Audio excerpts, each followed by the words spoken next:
This episode of The Dig is brought to you by our listeners who support us at patreon.com and by Verso Books, which has loads of great left-wing titles, perfect for Dig listeners like you. One that you might like is Burnout, The Emotional Experience of Political Defeat by Hannah Proctor.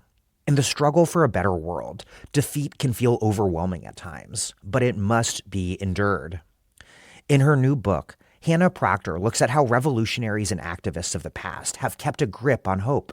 Burnout takes up a wide range of case studies, from despairing former communards exiled to a penal colony in the South Pacific, to exhausted Bolsheviks recuperating in sanatoria after the October Revolution, to a group of feminists padding a room with mattresses to scream about the patriarchy. Jettisoning self-help narratives and individualizing therapy talk, Proctor offers a different way forward. Neither denial nor despair. Her cogent exploration of the ways militants have made sense of their own burnout demonstrates that it's possible to organize and mourn at once. Burnout, The Emotional Experience of Political Defeat by Hannah Proctor, out now from Verso Books.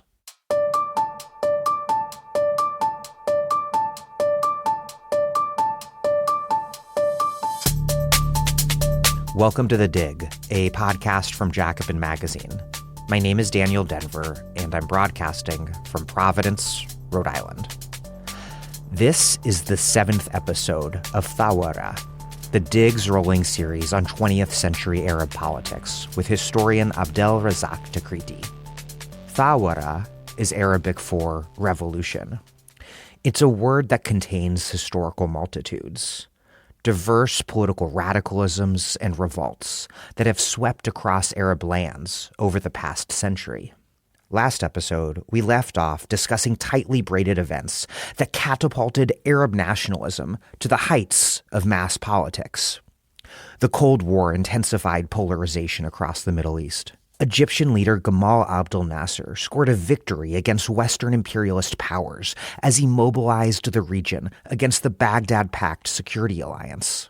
He also turned toward the communist bloc for aid, a defining act in the non-alignment movement's tightrope act he would forever be associated with. And, perhaps most significantly, he secured a political triumph out of the tripartite English-French-Israeli invasion over his nationalization of the Suez Canal in 1956. A victory that resulted in both state ownership of the canal and the stratospheric popularity of Nasser's formula for nationalist rule. But these victories begged responses.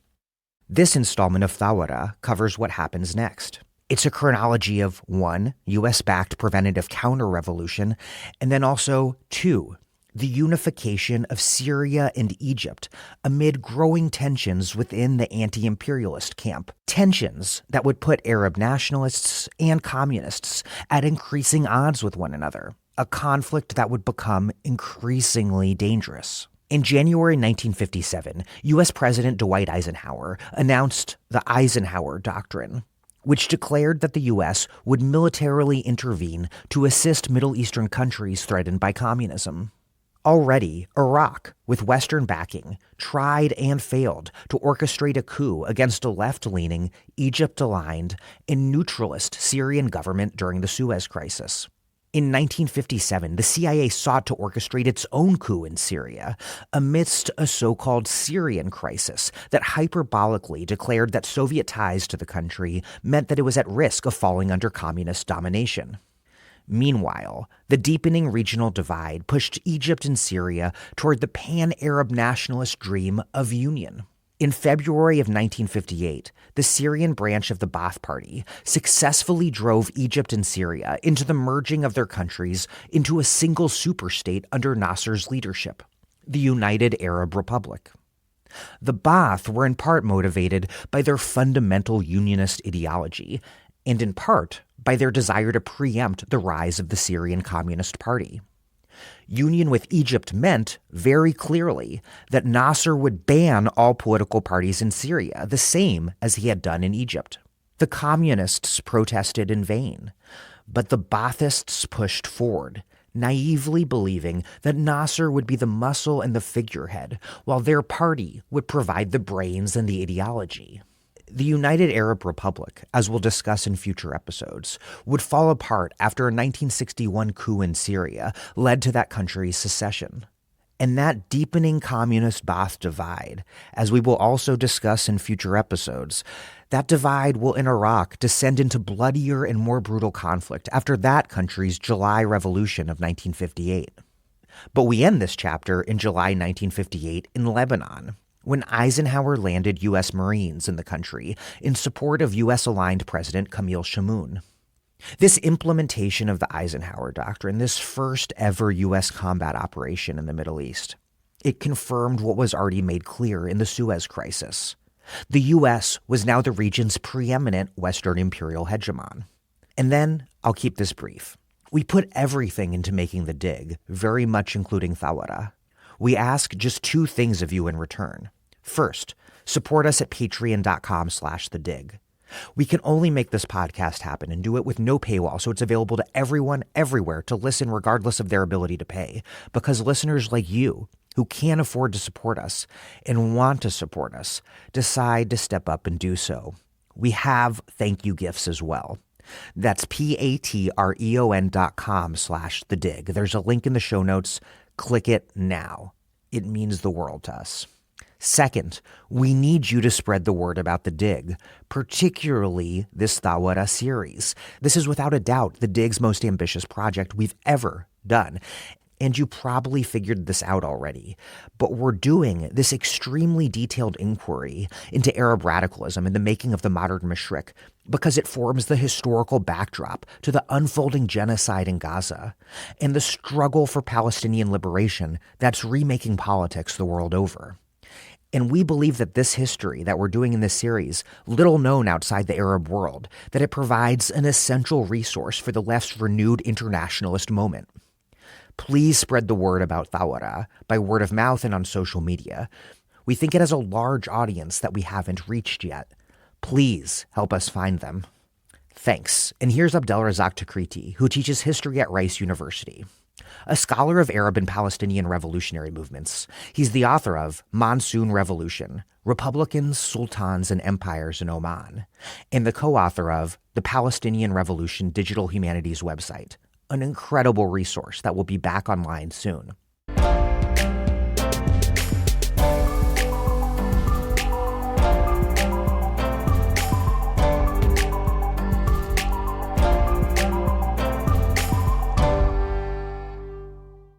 One key thing that happens in Syria before we get to the Eisenhower Doctrine is that in 1956, amid the Suez Crisis, Iraq's interest in controlling Syria went from these half-hearted efforts to unite the countries under the Hashemite crown that we've been talking about, that have been going on for years, to active planning for a coup that, with U.S. and British support, sought to mobilize a variety of forces opposed to the Ba'ath and communists and to the anti-imperialist nationalist politics of Syria in general. We're talking about Syrian social nationalists, some Druze forces, Shishakli's circle.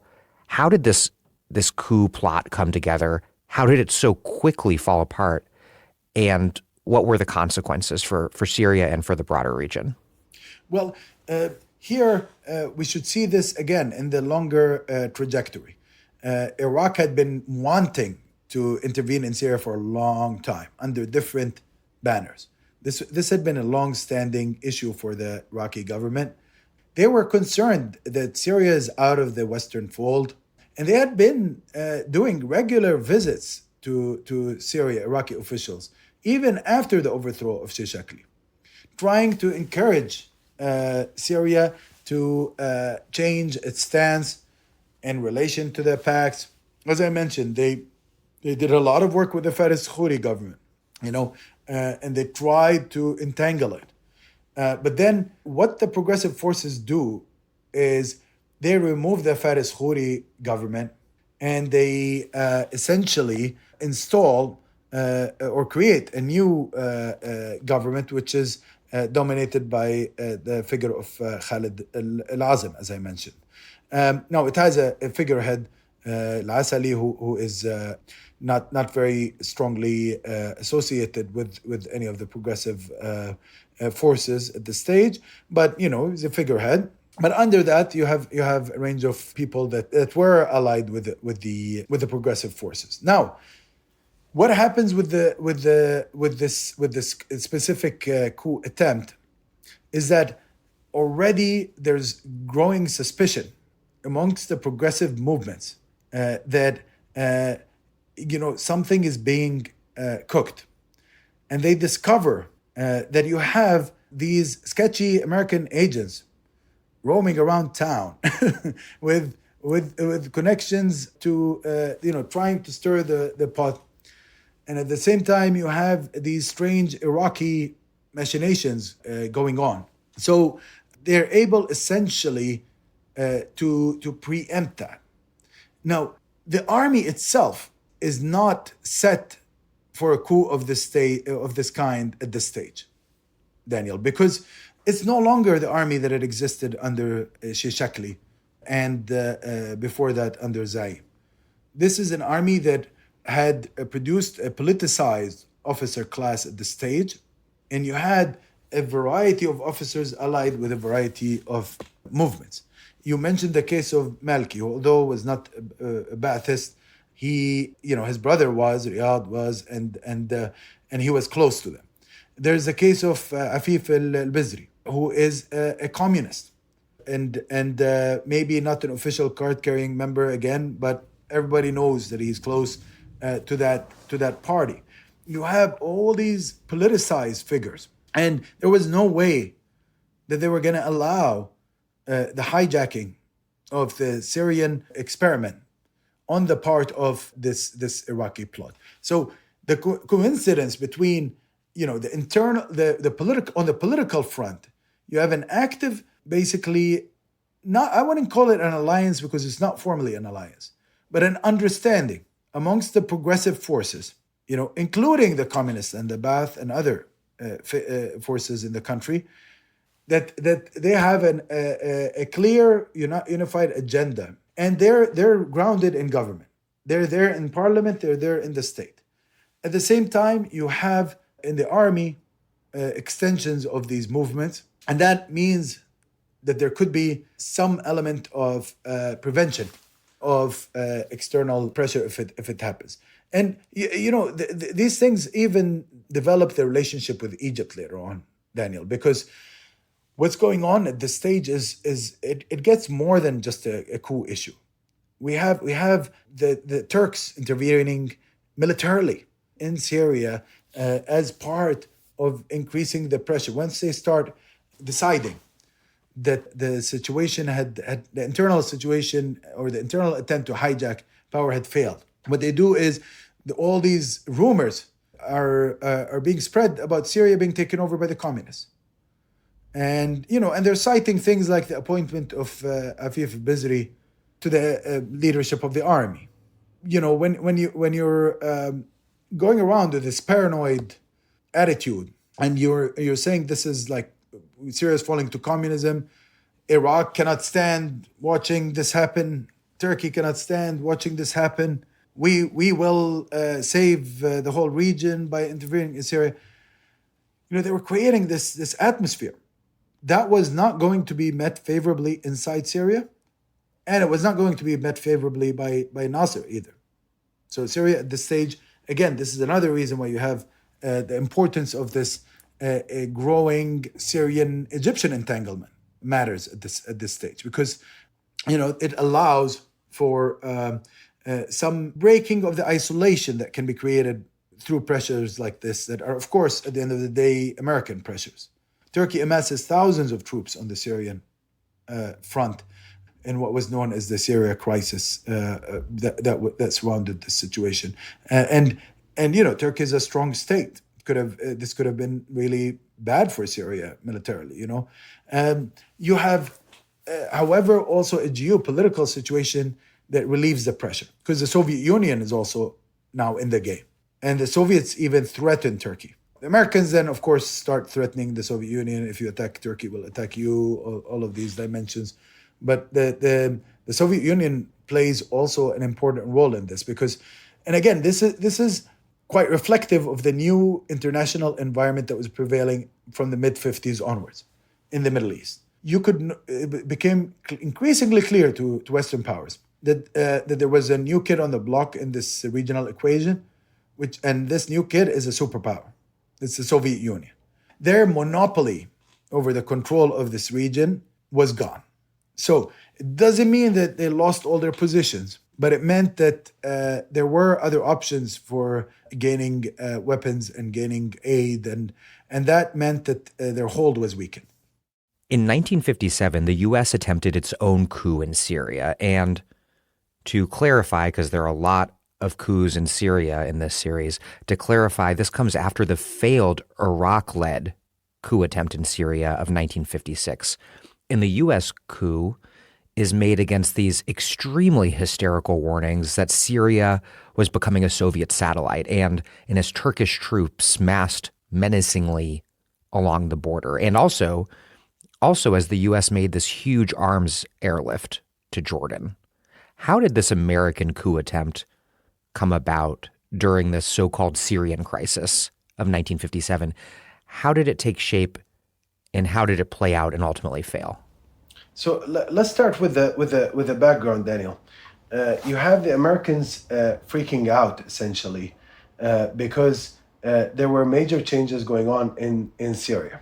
Some of these changes had nothing to do with entering the Soviet camp as the Americans had imagined.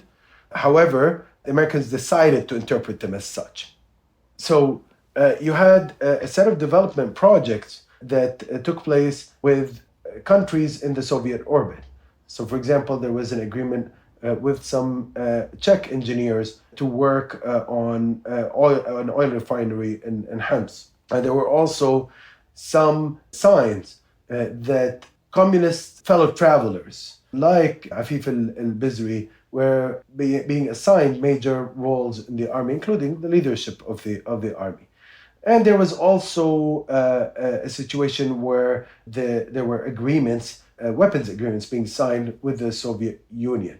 On the heel of the earlier Egyptian agreement that took place with Czechoslovakia in 1955, you had a visit to the Soviet Union from Syrian Defense Minister Khalid al-Azim, who basically arrived at a deal exchanging Syrian grains for weapons.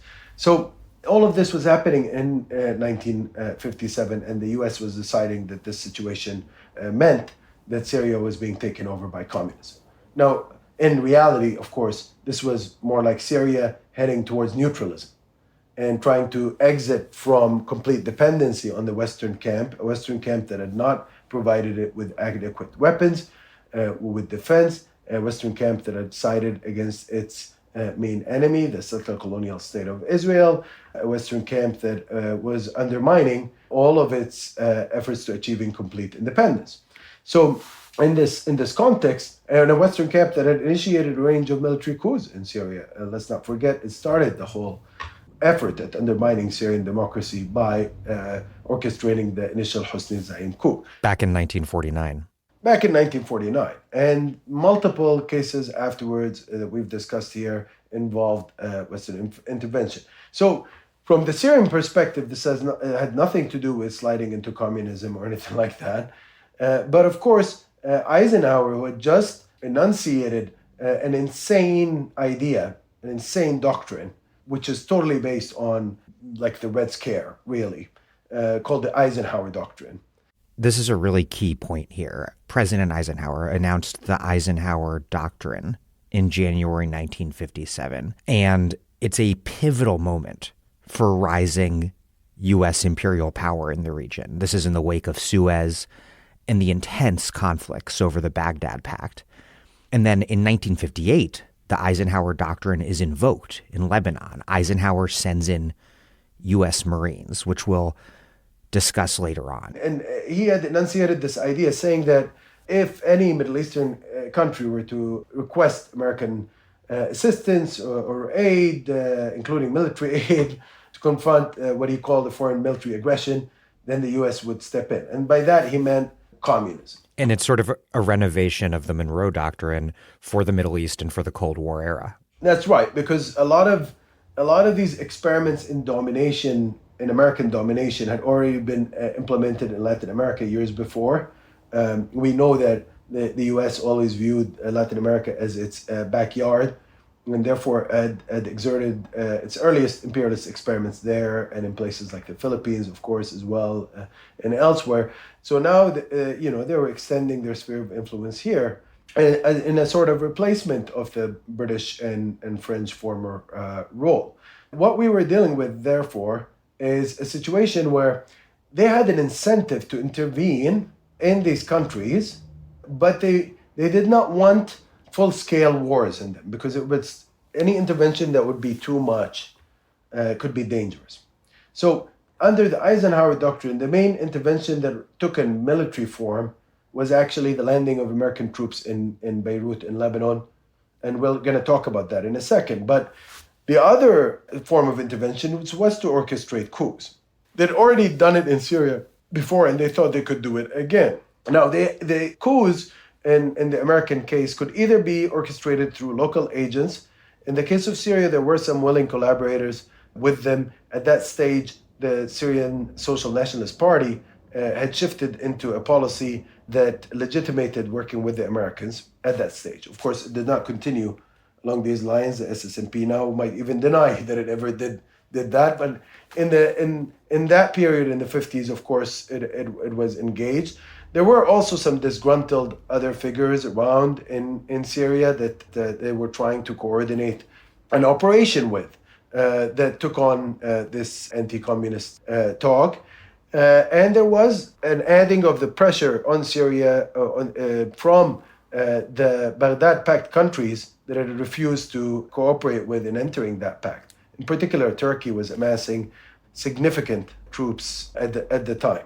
Now, the main coordinator of this attempted coup in Syria was a CIA agent under the name of Stone. And the fact of the matter is that it was such a badly planned coup, but also it was confronting a better organized now Syrian intelligence service under Abdulhamid al-Sarraj. Abdulhamid al-Sarraj was heading the Syrian intelligence agency, the Second Bureau, and who was responsible for counterintelligence operations at the time, managed to detect this. And on August 12, 1957, he was able to even arrest Stone, the main orchestrator of this operation, along with two other CIA agents and a host of Syrian accomplices.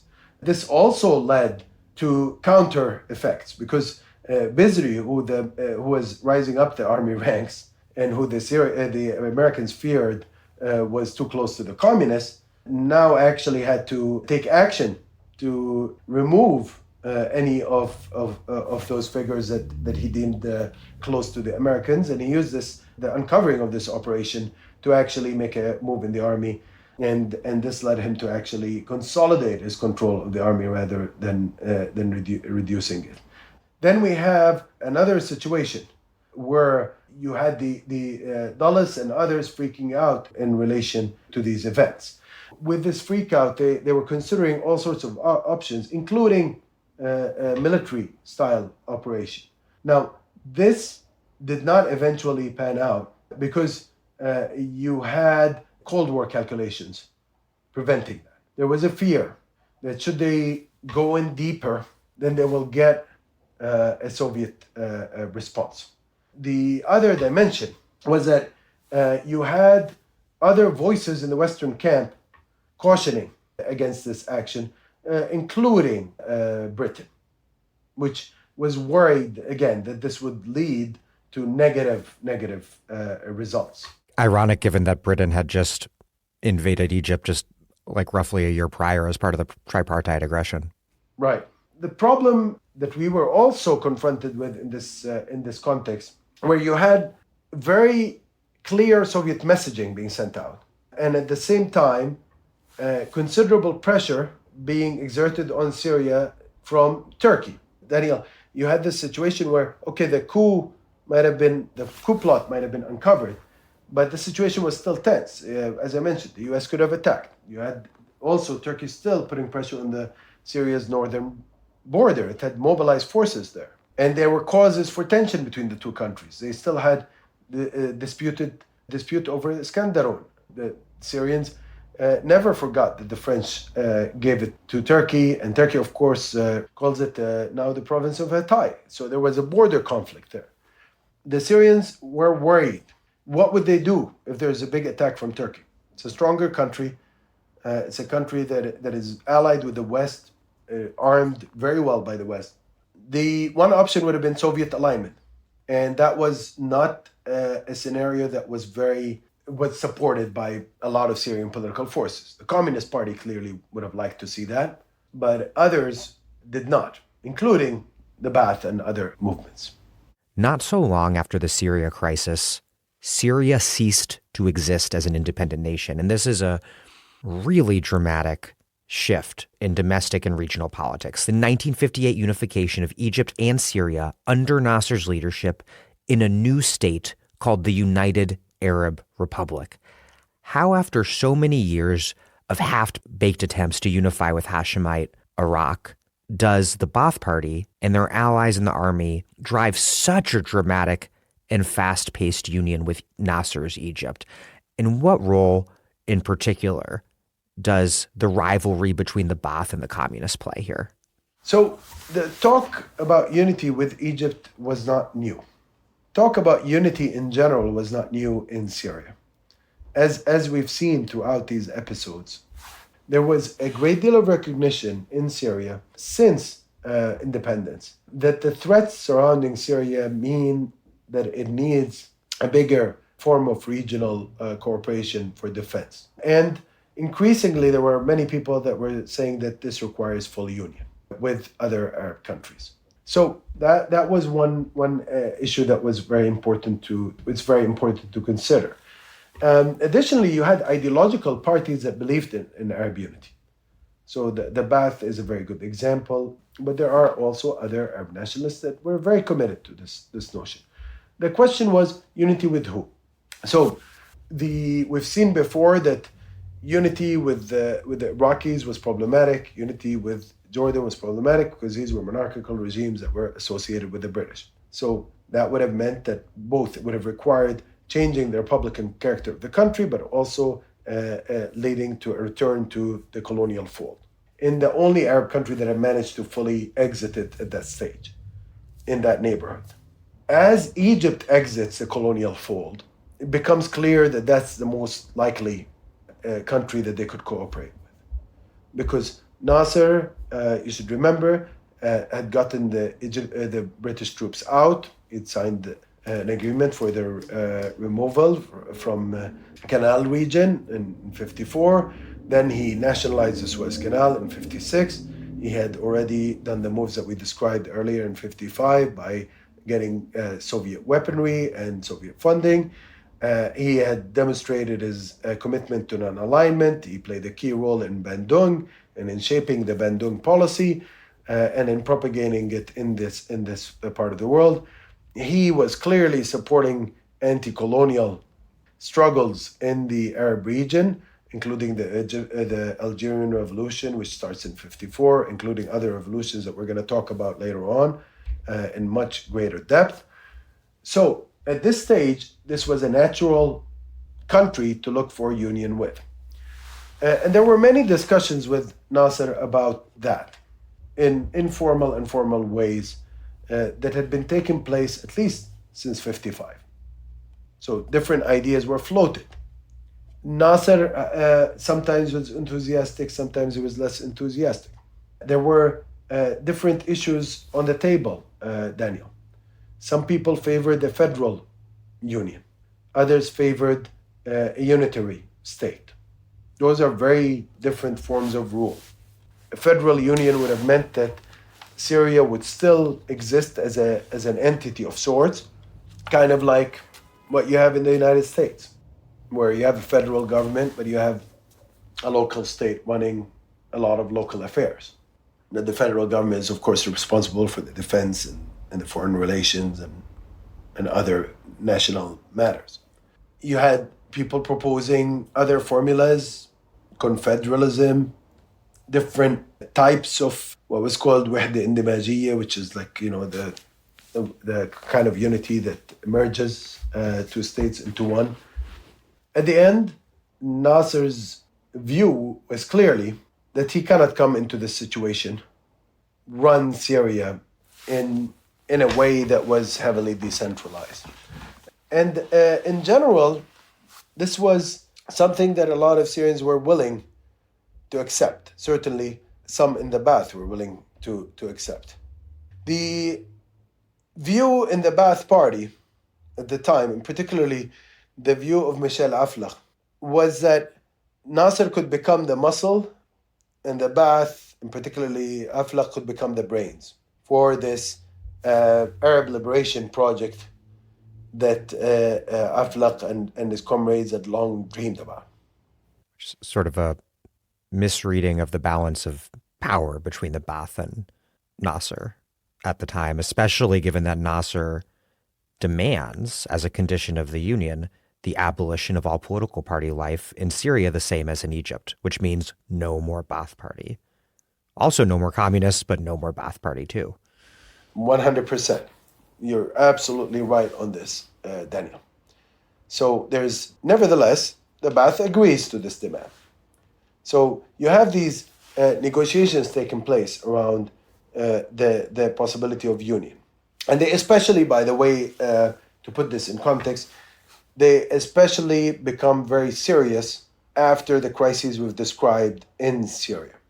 The American coup attempt, the Turkish mobilization of troops on the borders, this increasing Israeli intransigence, the passing of the Eisenhower doctrine, all of this is creating a situation that's very tense. And at the same time, you have the Soviet Union coming in, indicating that it's willing to come and protect Syria against these threats. And that's alarming for Baathists and others who are not communists in Syria, because that means essentially that the country will turn communist. And in that scenario, of course, the Communist Party would prevail in Syrian politics. And so the Ba'ath are seeing it as either, in this moment of crisis and danger, that either Syria is going to run into Egypt's nationalist arms, which, if the Ba'ath can pull off what Michel Aflaq wants, which is to become the brains of the superstate, great for the Ba'ath. But if Syria goes into Soviet arms for protection, that's the end of the road for the Ba'ath, and it will ensure communist supremacy in Syria. Yes. So essentially, they're like, you either go the American route by not doing anything, you either go the Soviet route by appealing to the Soviets for help. And certainly the Soviets were very happy to indicate that they will support Syria in case of a Turkish aggression. They played a big role in preventing that, but still, it would have meant that they had increasing control over the country. And then the third option would have been unite with Egypt. And that way you can carry out a dream that was, ideologically very appealing to the members of the Ba'ath Party, but also to the Arab masses as a whole. I mean, I'm telling you something, again, like an old friend and a brilliant, one of the key Palestinian historians of the past century. She's an incredible force, Bayan Nuwayhad al-Houd, who had joined the Ba'ath in the 50s. She was telling me that when they heard the news of the United Arab Republic established, it was like a dream. And she was like, when the United Arab Republic was created, it's like we were living in paradise. We grew up all our lives. We were born into a situation of disunity and oppression. And suddenly we see this thing emerging right after 1956 and Suez, right after of pushing the British and the French out. And at the time when the Algerian Revolution is raging, it was like we were living in paradise. All these emancipatory projects seem to be succeeding and on the rise. And it seemed that the revolutionary tide was unstoppable. So I think it's very important for our listeners to hear stories like that, because what people don't appreciate enough is how much these feelings and these attachments mattered to people at the time. So that's why the UAR was able to mobilize a huge amount of popular sympathy across the Arab world. I mean, Bayan, the person I referred to, was actually in Amman at the time. And for her, this was living the dream. You know, she was a school teacher in Jordan, had joined the Ba'ath Party. This was a phenomenon that was growing in the 50s. And I think we have to talk about it, by the way, around this time, that increasingly you had so many women also becoming politically active now. They were living the dream. They were like, unity is becoming a reality. So in that context, they were willing to sacrifice a party. They were like, yeah, go ahead, let's liquidate the party. Let's disband all parties. The Ba'ath disbanded voluntarily. Now, the only problem was that it disbanded on the notion and on the assumption that they were going to be given key positions that were influential in government.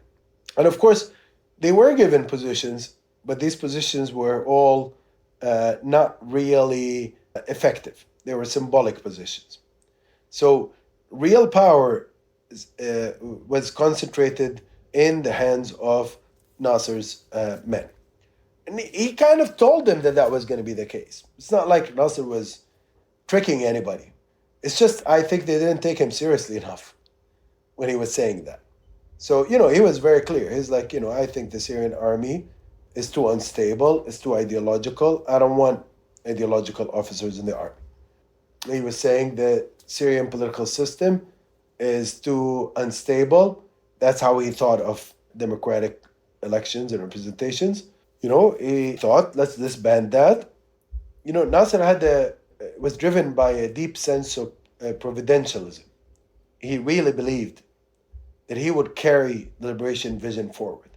That's why, by the way, I always disagree with people that paint him as some power-hungry guy. That wasn't the point for him. He really believed that he was there, put on this earth for a mission to engage in an Arab liberation project. Personal gain dimension was not the main driver. That's at least in my historical assessment. And I think there's a lot of evidence that indicates that. This man died quite poor, actually, relatively speaking. And his kids never made it rich. They had middle-class jobs. This was not, his objective was not wealth and anything like that. However, he thought that he was going to deliver the region from the miseries of colonialism. He thought that actually these parties and democratic processes were just avenues for weakening the nation and weakening anti-colonial politics because they sowed the seeds of division instead of allowing people to focus on the mission ahead. Now, the Ba'ath had a different outlook, but nevertheless, they were willing to accept this position at that stage. And this was their honeymoon period with Nasser.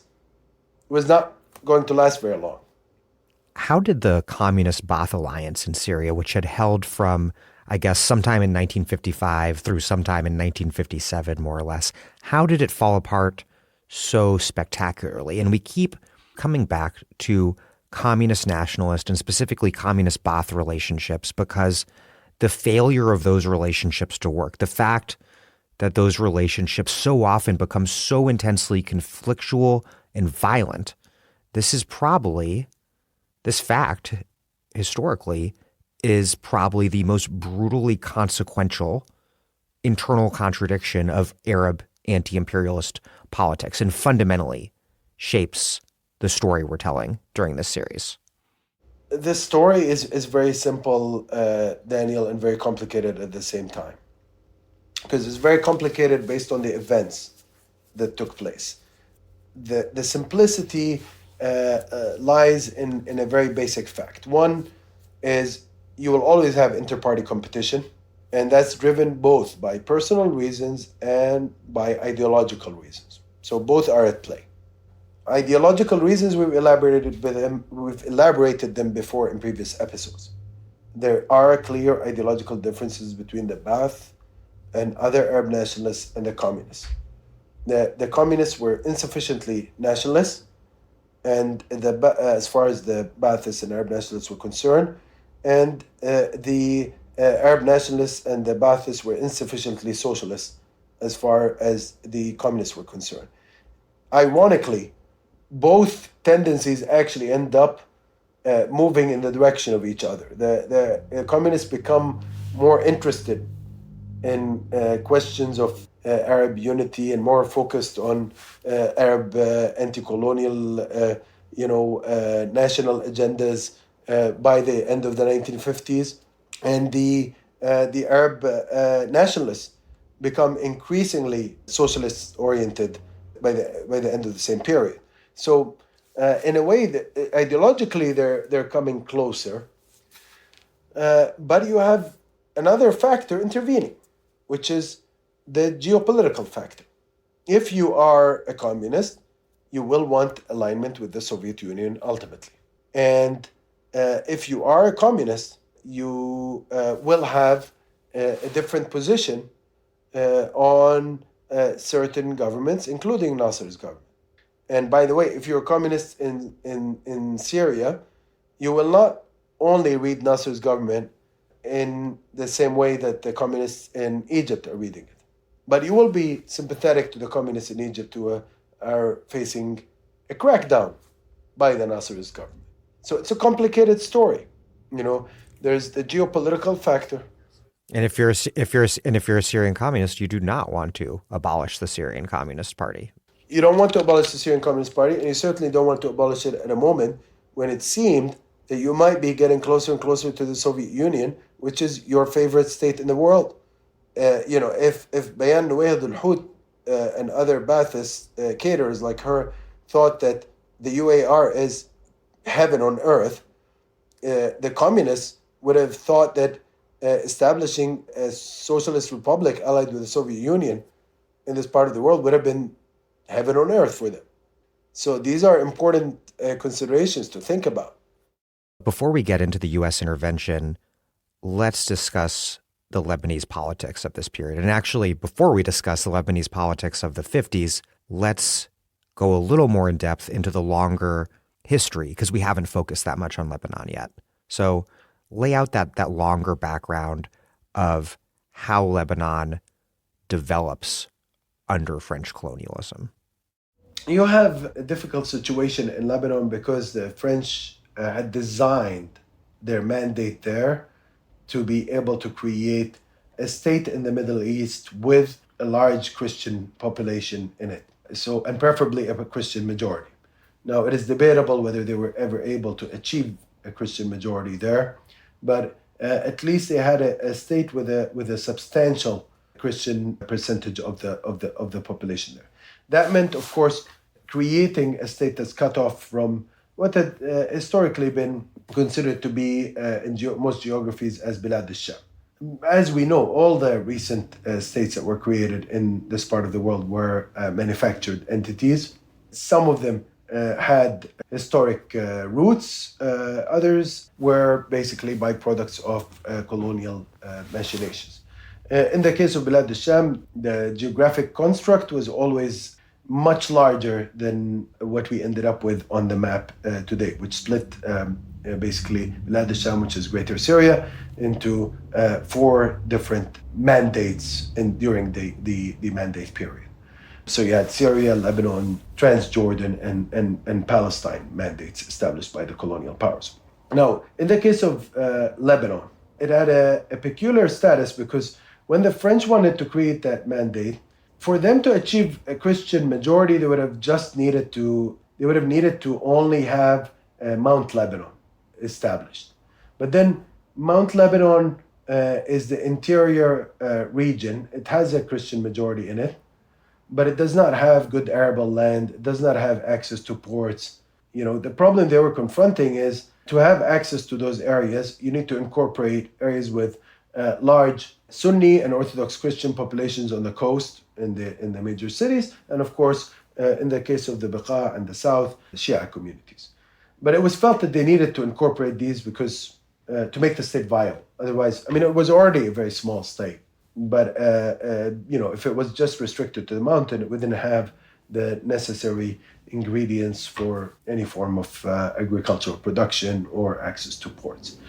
So they ended up creating that situation. Now, initially, there was protests in all of those areas that were included in the Lebanon Mandate that did not have a Maronite Christian majority. Those areas did not want to be severed from Syria.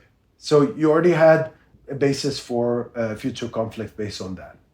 You had another issue, which is, of course, Mount Lebanon itself had witnessed 2 civil wars in the past, in the 19th century, between its Maronite and Druze components.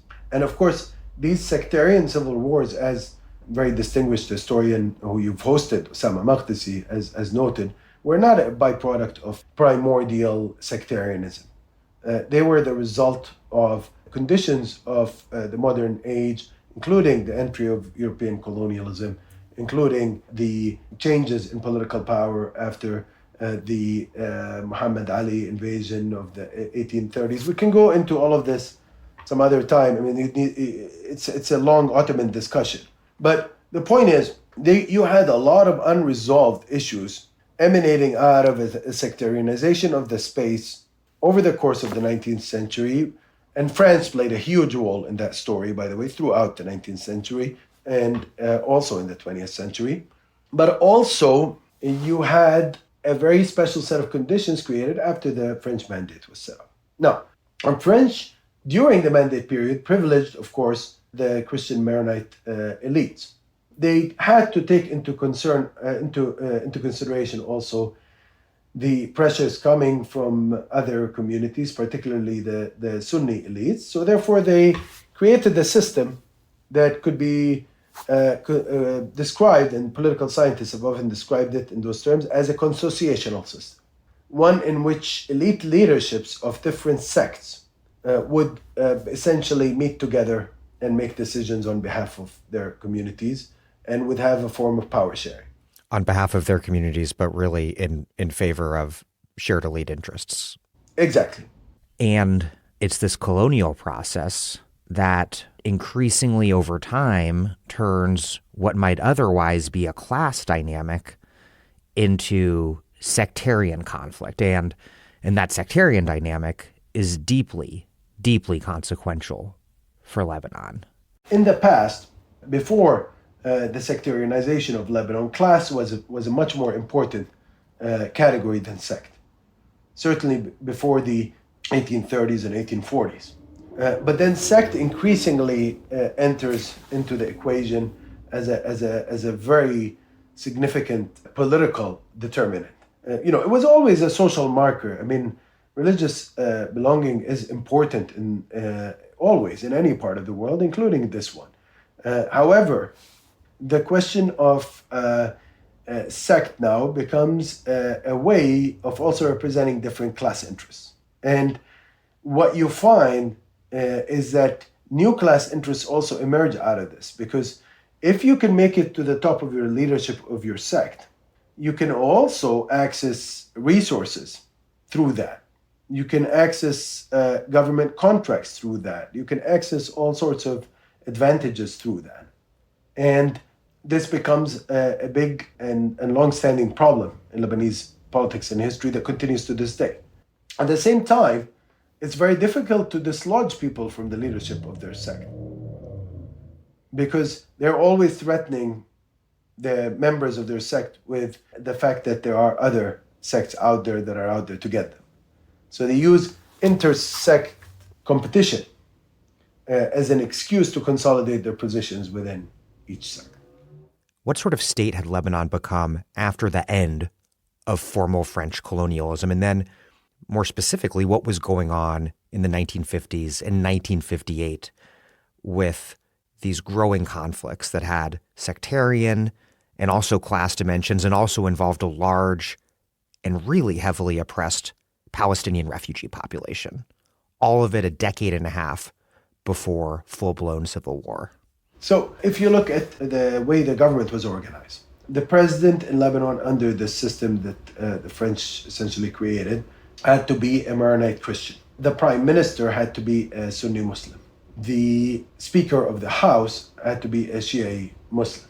Each sect was accorded a certain position within the governing order. And there are many smaller sects beyond the ones that we've mentioned.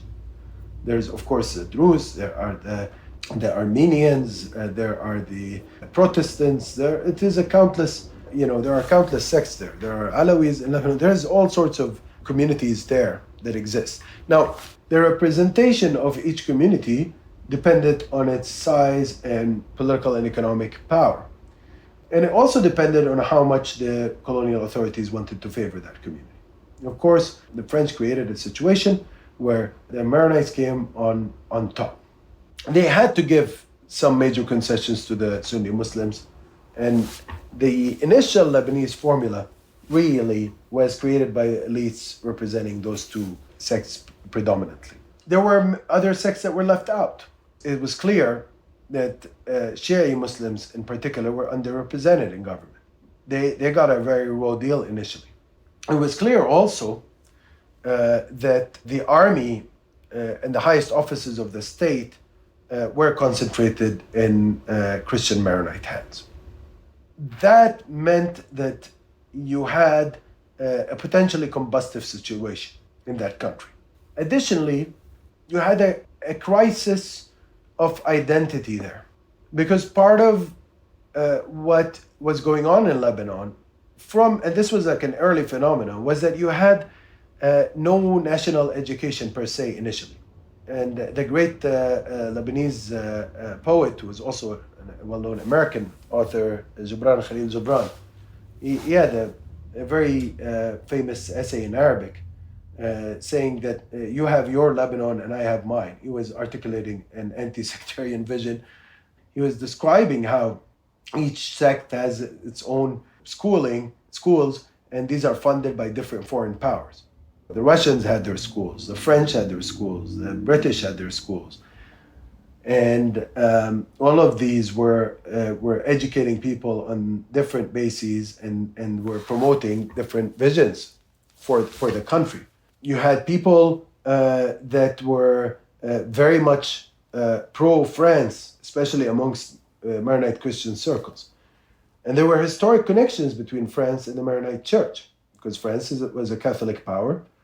And in the Ottoman period, it claimed the position of a protector of Catholics in the Middle East. And of course, the Maronites were a Catholic population. So that historic connection turns into a form of alignment or allegiance almost to France. And I'm talking here culturally as well as potentially politically. That was not shared by other communities. Sunni Muslims did not view themselves as culturally connected to France or politically. The same applies to other Muslim communities and groups. Certainly Orthodox Christians had less of a connection also with that particular orientation. So you had many different outlooks here. And again, we can't just reduce it to sect. Sometimes people are tempted to just reduce it to sect, Daniel, and I understand it because sectarian actors end up shaping the history of the country disproportionately. But what is interesting also from the perspective of the left is that you had an emerging non-sectarian or even potentially anti-sectarian space taking shape through such parties as the Communist Party and as the SSNP, the Syrian Social Nationalist Party that we spoke about earlier, which had an actually anti-sectarian agenda. There's also the Progressive Socialist Party led by a prominent Druze named Kamal Jumblat. Yes, and that becomes more complicated because Kamal Jumblat, for example, advocates an anti-sectarian agenda. Eventually, definitely, it becomes that. And he definitely creates a party that is bigger than his own sect. But sometimes other people viewed his activities with suspicion, suggesting that he was advocating a non-sectarian vision. However, he was really also a sectarian leader. So there are these question marks around that particular party. But yes, definitely, officially, it took a very anti-sectarian stance, and the Lebanese National Movement, which was led by Jumblat, eventually played a key role in leading it, did advocate an anti-sectarian program, especially during the civil war and up to his assassination, most likely by Syria. So we have these different forces coalescing and emerging that are advocating an alternative to the system. Nevertheless, the system is there. And it's a system that is very rigid, it's very ossifying, it's very difficult to break out of. Can you imagine here in the United States, if people were expected to vote for Congress and the Senate on the basis of which church or denomination they belong to or which religion they belong to? If under that system, you do like a survey and you decide, well, Protestants constitute 50%, therefore they'll get 50% of the seats. Catholics constitute 30%. I mean, by the way, I don't know what the numbers are, but but that would be the way to do it. It doesn't produce a government with a lot of legitimacy despite the democratic pretense, and neither does the disenfranchisement and severe oppression of Palestinian refugees. Yeah, absolutely. And of course, also what happens is then the most marginal groups, the smallest groups in society get no say almost in government if you create such a system. Because let's say, in America it would be like, what would happen to Jews and Muslims and Hindus who are much smaller than Christian communities in this? If you're not treating people as citizens and you're thinking of them as sectarian subjects or sectarianized subjects, and you can call it citizenship, but it's not, because by definition, citizenship has an element, has an equality inbuilt to it. Okay. Now, there are many nuances to the system. There are many complications. Some people say that it had elements of a working formula, and there's very detailed and nuanced discussion of this, again, that Osama Maqdisi, a previous guest of yours, has provided in his latest book, which I recommend our listeners check out, The Age of Coexistence. But I personally have always thought that it's a deeply corrupt and terrible system for any country in the world. And that's the general leftist view. You cannot create a system based on dividing citizens along sectarian lines and get anywhere. Hi, this is Olufemi O. Taiwo, and you're listening to The Dig. You can support the podcast at patreon.com. The Dig is a podcast produced in conjunction with Jacobin Magazine. And yes, Jacobin is a print publication, not just a place for online commentary, but long-form, serious print journalism and socialist analysis. The magazine is released quarterly and runs at around 160 pages, filled with award-winning design and the ideas that movements need to thrive. You can join more than 70,000 Jacobin subscribers supporting this vital work for just $15 for your first year. This is a huge discount available to Dig listeners. $15 gets you an entire year of Jacobin in print and access to the magazine's very extensive archive. You can access this deal by going to bit.ly/digjacobin, all lowercase. That's bit.ly/digjacobin, all lowercase. There's a link in the show notes. How are all these things you're laying out building to a point of crisis in 58? Daniel, in 58, we have a situation where the Lebanese president, who was quite close to the Americans, Camille Chamon, he wants to stay in power beyond the constitutional limits on his presidency.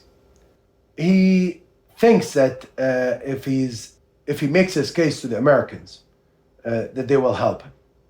The way he deals with that is he makes a very vigorous case of, I need help. If I'm not in power, we're going to end up with communism, and so on and so forth. He's being helped, of course, by an ideologue who is quite right-wing and who was a well-known philosopher at the American University of Beirut. He was teaching philosophy there, Charles Malik. And Charles Malik was a very prominent figure in Lebanese politics, but was also very, very right-wing in orientation. We could say that he was actually partly a religious fanatic, an Islamophobe, for sure. And there's very good research done by Dr. Nate George, who teaches at SOAS, University of London, around this. He's done fantastic work elaborating how some of these cold warriors in the region were also driven by Islamophobia and civilizational discourses and so on. He saw himself as, he even lamented the end of French colonialism, actually. Somebody like that, wanted the colonial order to continue because he saw it as a bulwark against Islam. So, anyways, these figures are working very hard to portray the situation to the Americans as one that requires intervention against their local foes. Now, their local foes are basically representatives of other sects, had a different understanding of identity, and had different political ambitions as a result. And in particular, these figures were very much, by now, animated by Nasser and Nasserism. They had become very committed to the Pan-Arab cause and Pan-Arabist cause after the 1956 tripartite aggression against Egypt, which I don't think we've talked about it before, but the amount of solidarity it generated, the amount of one of my good friends in Lebanon, she was there at the time. She was a student leader, Ikram Sarara, and I interviewed her for the Palestinian Revolution website. She describes how she, as a young student, went to the Egyptian embassy demanding to be given weapons to go and fight in Port Said, help liberate Arab land from this aggression. So you had this enormous feeling across the country that also coincided with increasing alignment on the part of the Camille Chamoun government with the Western project. So you have two trends developing in the country. One that was pushing for an anti-imperialist, unified Arab world, identification with Syria, identification with Egypt, and another that was going in a very different direction, and that saw the West actually as a defense against that. This intensifies after Syria and Egypt unite and establish a United Arab Republic. So you ended up with a situation where there was a serious crisis. And already you had student demonstrations, already you had mobilizations across the country that were protesting Chamoun, that were protesting his attempts to have another term, or protesting his attempts to play with the constitution, that were protesting different events that were orchestrated by his supporters, including an assassination that took place against a well-known anti-Chamoun journalist, Nasib al-Matni, was assassinated in May 58. And Nasib al-Matni, by the way, was a Maronite, but he was a Nasserist, and he was very anti-Chamoun in his. Which is why I'm telling you, there is this also anti-sectarian trend in space developing at this time, especially on the left. Now, in any case, you had very heavy-handed policy taken by Chamoun against protesters, and this had been taking place for quite a few months. They were killing protesters. They wounded a lot of protesters, and in 1957. During those episodes, they had created a rigged election, or what was seen as a rigged election, that produced a parliament that was pro-Chamoun. And again, this was with US help, including CIA help, by the way. So you had this rigged election. Chamoun and his forces had created with the help of the CIA. And that really enraged a lot of people. It created a situation that was deeply unstable in the country. What came to be known in leftist writings and in the writings of the different communities that were opposing this system, including the Druze and others, mainly Muslim communities, viewed it as almost a revolt against the rule of Chamoun. And you had a lot of events taking place that included attacks on symbols of U.S. power and domination, including the burning down of the U.S. Information Service Library. So it was in this context that Chamoun requested officially the activation of the Eisenhower Doctrine, which meant that he was essentially asking for American troops to come to Lebanon. And We won't get into this in too much depth now, and this is a challenge for the whole series because things are constantly happening simultaneously across the region. The Marines are landing at roughly the same time that free officers in Iraq are taking power in the July Revolution, something we'll get to in a lot more detail later on. Yes, absolutely right. This is why sometimes it's difficult to disentangle what's going on, Daniel, and why it's impossible to tell one story at a time in this region. That's why in this series in the Dig we're touching upon so many different themes, sometimes simultaneously. Often we have to address them in both diachronic and synchronic ways because it's very complicated. It's a very tough territory to design a useful map for. Yeah, and to be honest with you, any part of the world is always tough to write a good history for. But here, because we're dealing with an integrated space culturally, linguistically, but at the same time divided geographically into so many different states, and where there's so much external intervention. And I will keep reminding our listeners of something I mentioned in the first episodes, which is what Azmi Bishara called the Arab question. You know, if the 19th century was dominated by the Eastern question, what's to be done with the Ottoman Empire, the Arab question of the 20th century, what is to be done with the Arab territories that came about after the disintegration of the Ottoman Empire and the entry of Western colonialism into the region. That becomes a very big question because they're not given the chance to breathe and to achieve independence and genuine sovereignty. To this day. What role did the Palestinian population in Lebanon, the refugee population, play in the growing political conflict that led up to the U.S. intervention in 1958? We're going to talk in, I believe, the next episode quite a bit more about the development of Palestinian politics in the 1950s. So let's talk first of all about how this demented sectarian system that we refer to, and I'm using this word purposefully, by the way, and I stand by it. This system was by default anti-refugee because what it did was it read Palestinian refugees on the basis of their sect. The minute they started arriving in Lebanon in 1948, you had, of course, enormous sympathy with them from all sects.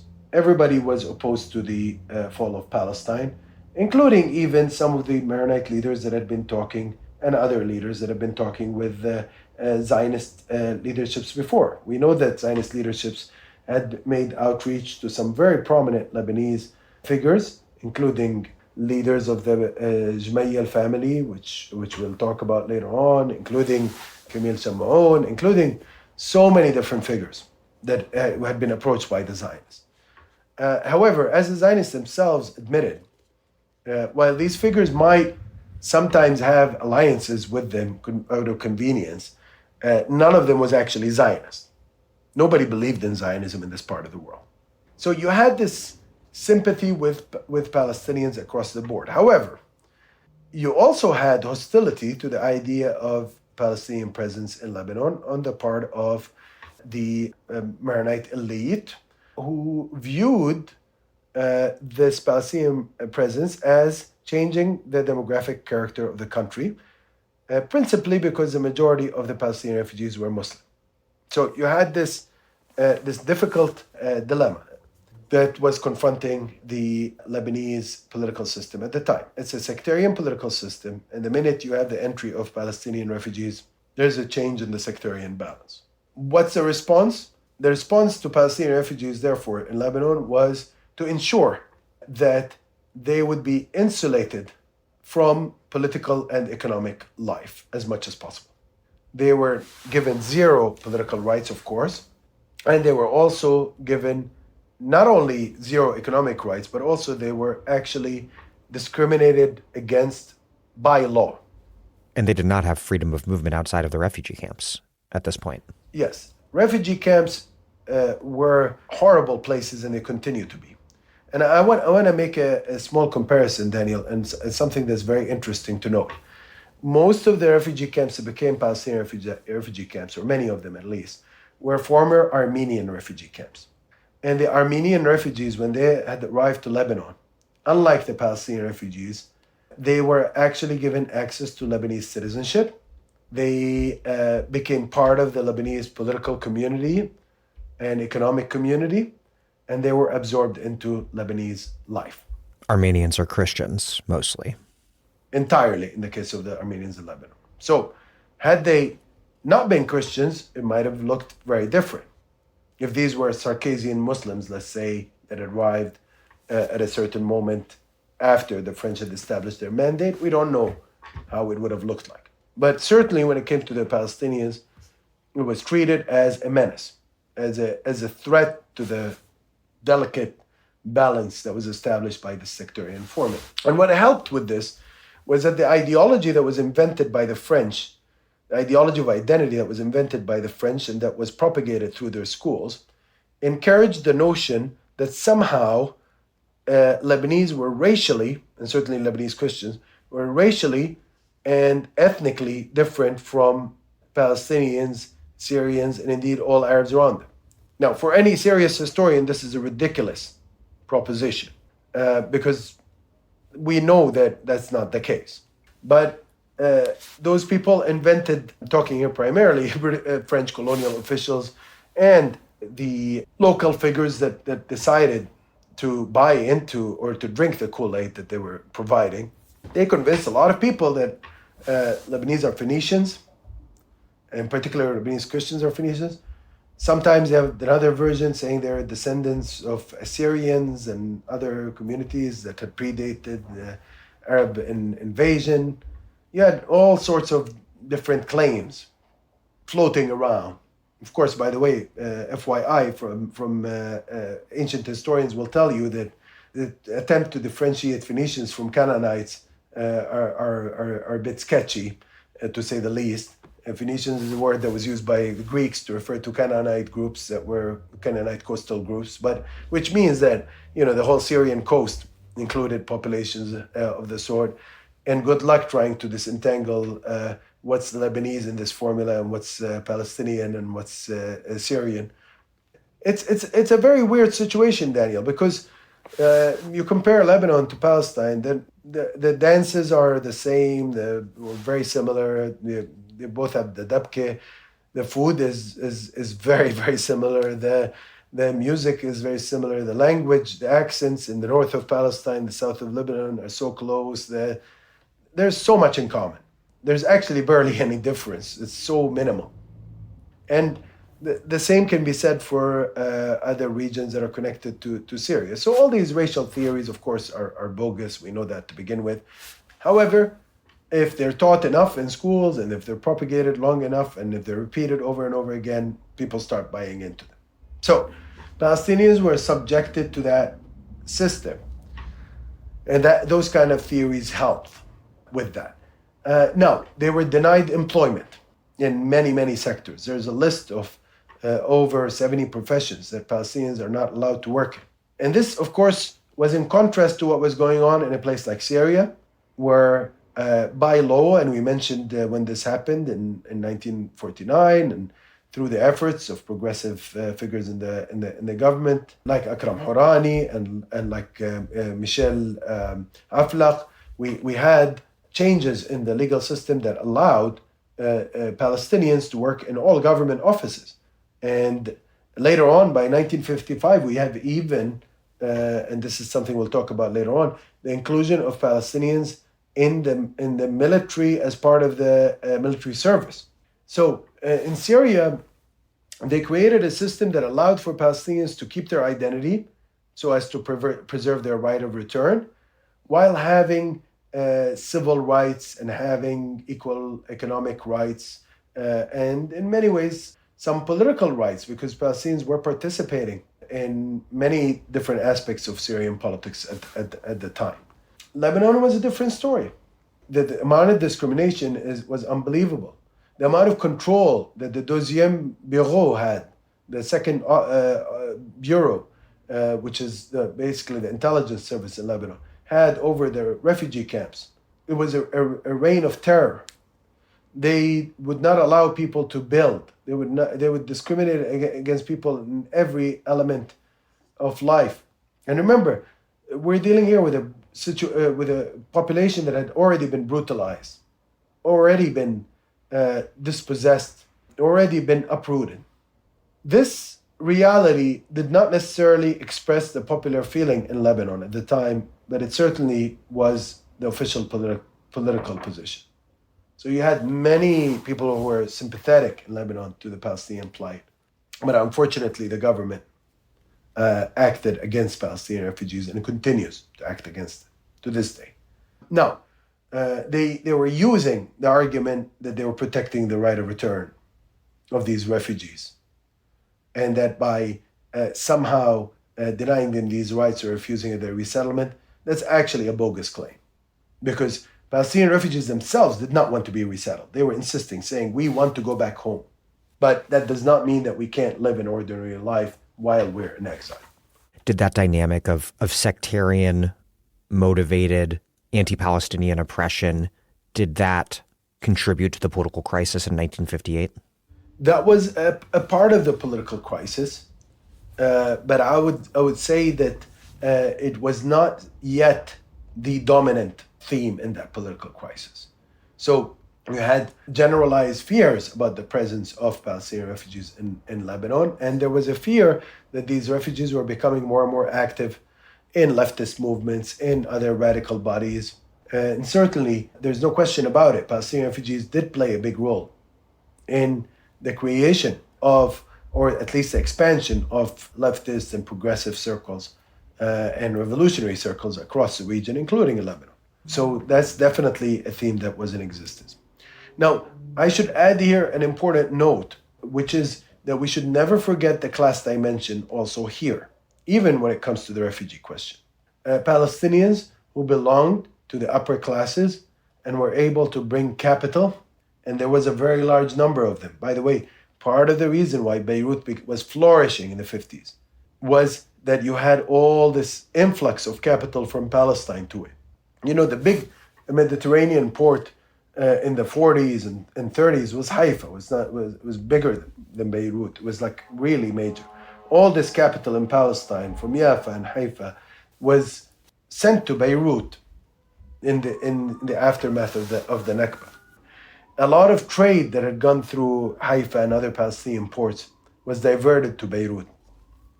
And Lebanon was, at the time of the 1950s, presenting itself essentially as the place to conduct business in the Middle East, as the kind of place where East meets West, where Western companies could operate to engage the rest of the region.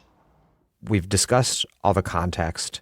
Then we have the U.S. Marines landing at Lebanese President Chamoun's invitation in 1958 with the July Revolution in Iraq happening in the background. How does this operation unfold, and what are its consequences? On the military front, the operation was pretty large. You had the launch of a military operation called Operation Blue Bat, and it was authorized on the 15th of July, 1958. This witnessed the Eisenhower essentially saying, I'm serious about my doctrine. Now, there was no actual military threat to deal with, per se. This is the irony about this operation.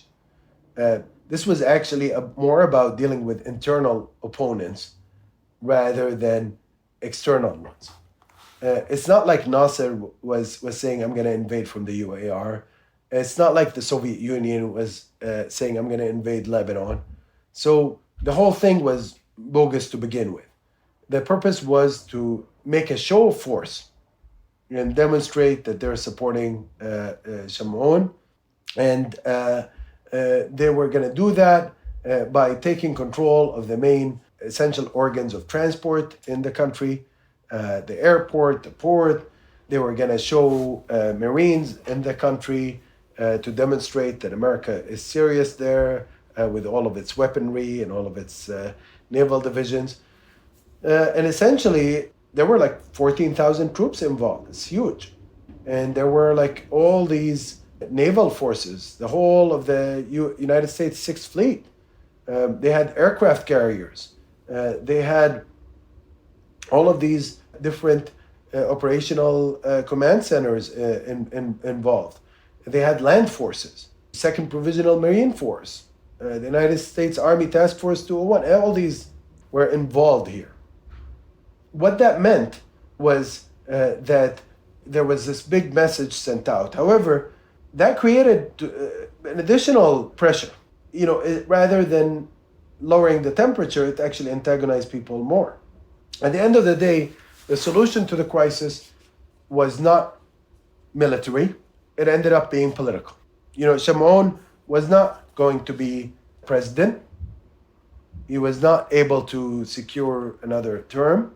A compromise was orchestrated, and the Americans helped with this compromise, but also Nasser played a big role in it. So the compromise that took place was the election of General Fuad Shihab, who was a military leader, of course, also Maronite military leader, as the president in Lebanon. And that's somebody that was essentially a compromise candidate. His election witnessed the introduction of an era that's referred to in Lebanese history as Shihabism. He sought to somehow create a new type of Lebanese state. Actually, many people say that the first real Lebanese state started under him. He started creating state institutions that do not necessarily serve one particular sect, that are open to all sects. They represent Lebanon as a whole.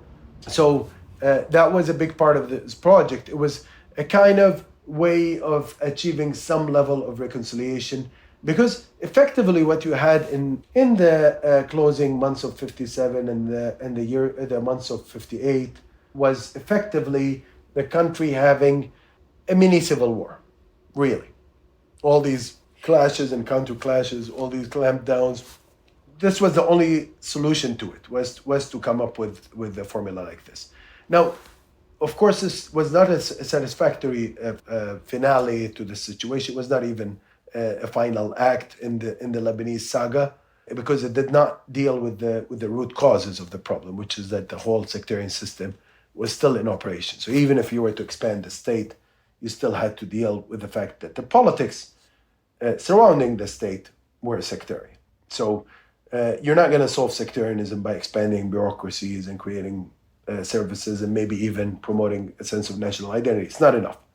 You needed to end the sectarianization of politics and the process of selecting politicians on a sectarian basis. The other thing that was not actually dealt with was the Palestinian question. Because rather than relaxing the oppression of Palestinians, Fuad Shihab actually intensified it. It was very much of a military mindset, and he really was cracking down and adding pressure to Palestinian communities in significant ways. So this is the Lebanese side of the equation. On the regional side, 58 is also important, and the U.S. Marine landing was also important because it created tension regionally. It sent a signal that heightened the temperature at a time when the region was already very hot. It added fuel to the fire. It did not need to happen that way. All those that were anti-colonial in outlook saw this as one more episode in the American attempt to dominate the region, which of course was the American project at the time.